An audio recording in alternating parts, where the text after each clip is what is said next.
The brain functioning is projected onto the ear, and that's the same with any microsystem. You know, reflexology of the hands, the feet, iridology of the eye, scalp, the list goes on. Sometimes when you treat the elbow point, if there was an emotional trauma related to the elbow, the person starts crying, right? So obviously, in that shows you that actually you're treating the brain's idea of the elbow, not the physical elbow. So what makes auricular medicine really work is that it's only a pathology that's going to show up. So I have an elbow, and that's not enough for me to have an active elbow point on my ear. Okay, the fact that my elbow exists does not mean I'm going to have an active point on my ear.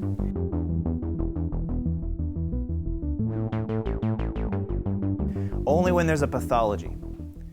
So, but then you might say, well, if I have an old injury that's healed up and I don't have any pain in my elbow, why would I have an active elbow point on my ear? And the only reason for that is if that part of my brain still thinks it's a problem. Okay? So physically, sure, it's healed.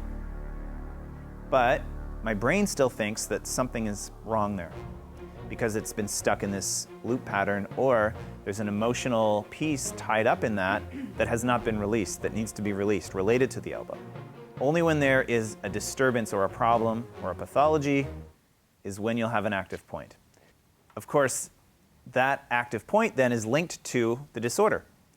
So you treat that elbow point, and now what you're doing is you're sending a message to the brain to clear that old message. Or if it's currently inflamed, you're sending a message to the brain to heal the physical elbow.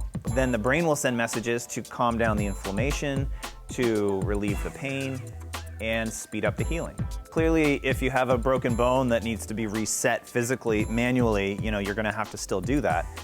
But it's going to speed up the healing.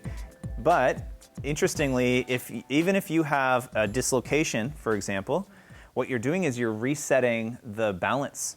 You're resetting the homeostasis of the system, and what that then sends a message to do is it resets the muscle tone that has allowed that dislocation, or that, you know, that has where that dislocation is out.